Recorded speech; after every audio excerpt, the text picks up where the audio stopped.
چونکہ احمد بھائی یہاں پہ موجود نہیں ہیں، احمد بھائی کا بھی میں شکریہ ادا کرنا چاہوں گا کہ انہوں نے جو ایفرٹ کی امن کے بحالی کے لیے، اور اس کے ساتھ ساتھ ہمارے غنی بھائی نے بھی بذات خود مجھ سے پوچھا اور امن کے لیے ایک مثبت کردار ادا کرنے کا انہوں نے مشورہ بھی دیا، اور الحمدللہ امن کے لیے ہم تگ و دو کرتے رہیں گے۔ اور میں غنی بھائی کا اور احمد کنڈی بھائی کا دونوں کا شکریہ ادا کرنا چاہوں گا۔ میم، پچھلے اسپیچ میں نے بات کی تھی، صرف کچھ پوائنٹس انسانیت کے ناطے جو میں چاہتا ہوں کہ یہاں پہ میں پیش کروں۔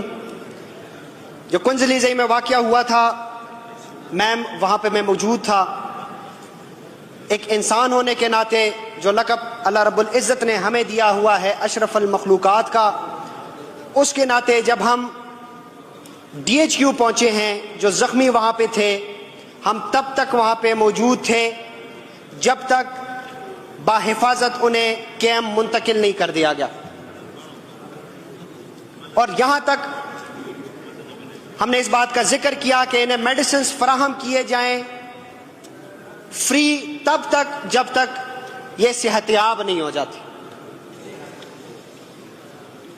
But on the other hand, coming straight to the point,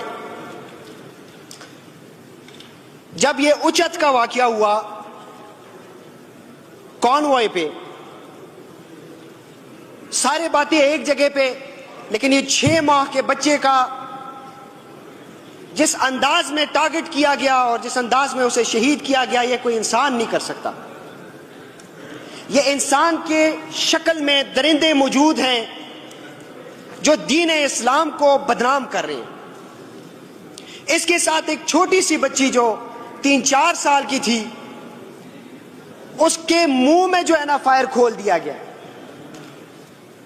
یہ کہاں کا انصاف ہے؟ آیا ان کا کوئی دین اسلام سے تعلق ہے؟ جتنا مجھے لگتا ہے دین اسلام سے ان کا کوئی دور دور تک تعلق نہیں ہے۔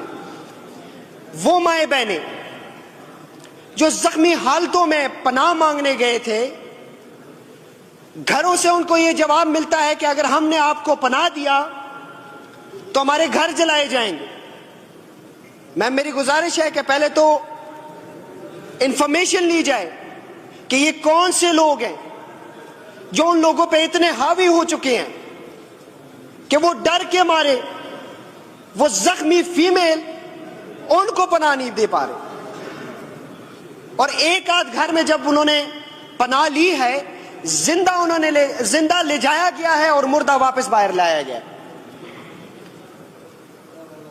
صرف کہنے کا مقصد میرا یہ ہے کہ جہاں پہ جو بھی قتل ہو رہا ہے انسان ہے، ایک انسان ہونے کے ناطے یہ ہمارا ایمان ہے کہ کوئی بے گناہ انسان اگر قتل ہوتا ہے تو پوری انسانیت کا قتل ہے۔ اس چیز پہ ہمیں غور کرنا چاہیے۔ اس کے علاوہ جو تیسرا پوائنٹ ہے، مختلف تنظیموں مختلف گروپوں کی بات کی جاتی ہے۔ یہ بات 2007 سے لے کے 2011 تک تھی۔ کوئی زینبیون کی بات کرتا ہے، کوئی فاطمیون کی بات کرتا ہے، ایسے بہت سارے گروپوں اور تنظیموں کی بات کی جاتی ہے۔ 4 سال ہم نے ایسے مسلح تنظیموں جو کرم میں آئے ہوئے تھے ان کے خلاف ہم نے بذات خود جنگ لڑی ہے۔ جب 2007 سے لے کے 11 تک یہ باتیں ہوئی ہیں، ریسرچ کی گئی اور ریسرچ میں یہ انفارمیشن دی گئی ہے کہ کرم میں کوئی بھی زینبیون موجود نہیں ہے، کوئی بھی فاطمیون موجود نہیں ہے۔ سو چوگا دیا خاندہ تو رائے مسلح نہ تنظیم منی، نئی سپورٹ کی، نئی پرگدی۔ یہ ایک تاریخ ہے، اور میں صرف یہ کہوں گا ایک فقہی مسئلہ ہے۔ ہم زیارات کی قدر بھی کرتے ہیں، عزت بھی کرتے ہیں، لیکن ہم رہتے تو پاکستان میں ہیں نا جی۔ پاکستان کے آئین اور قانون کے مطابق ہم یہاں پہ زندگی گزارنا چاہتے ہیں۔ صرف میں یہ کہوں گا کہ کرم میں کوئی بھی مسلح تنظیم موجود نہیں ہے، اور جہاں پہ موجود ہے وہاں بھی آپریشن چل رہا ہے۔ آخری بات، اکراس دا بارڈر میرے کرم میں لوگ آ رہے ہیں، دہشت گردی پھیلا رہے ہیں، بدامنی پھیلا رہے ہیں۔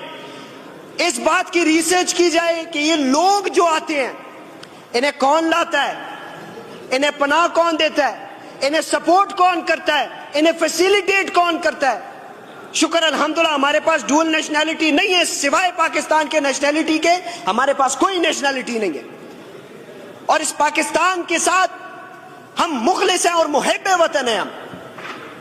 ہمیں اس مٹی سے کوئی جدا نہیں کر سکتا. ایک ہی رستہ ہے کہ ہمیں قتل کر دیا جائے اور سپرد خاک کر دیا جائے, لیکن پھر بھی جب ہم سپرد خاک ہوں گے اسی مٹی میں ہم سپرد خاک ہوں گے.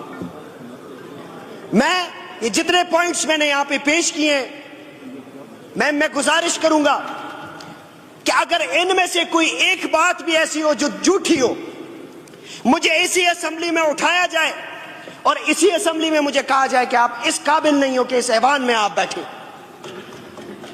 میری گزارش ہے کہ ریسرچ کی جائے ان باتوں پہ. شکر الحمدللہ ہم نیرو مائنڈڈ لوگ نہیں ہیں, ہم براڈ مائنڈڈ ہیں. تحقیق کی جائے ان باتوں کی. اگر ان میں ایک سطر بھی شک و شبہ ہو, آپ مجھے اسی اسمبلی کے فلور پہ اٹھائیں اور اسی اسمبلی کے فلور پہ آپ مجھے کہیں کہ آپ اس قابل ہی نہیں ہے کہ آپ اس اسمبلی فلور پہ آپ بیٹھیں. کیونکہ ہم نے حلف لیا ہوا ہے اللہ تعالیٰ کو حاضر و ناظر رکھ کے. جھوٹے پہ اللہ کی لعنت ہوتی ہے, ہم جھوٹ نہیں بولیں گے. میری گزارش ہے کہ میم ایک قرم کے امن و امان کے لیے جتنی ایفرٹس صوبائی اسمبلی اور صوبائی حکومت نے کی ہے, میں مشکور ہوں. میڈیسنز نہیں تھے وہ فراہم کیے گئے ہیں, اور اس کے ساتھ ساتھ وہاں پہ جو زخمی تھے ان کو باحفاظت پشاور منتقل کر دیا گیا ہے. جہاں پہ ٹھیک کام ہوگا اور ہم ٹھیک ٹھاک کہیں گے. میں صوبائی گورنمنٹ کا تہ دل سے مشکور ہوں اور ایسے ہی تعاون اپنی قرم کے لیے چاہتا ہوں. السلام علیکم ورحمۃ اللہ.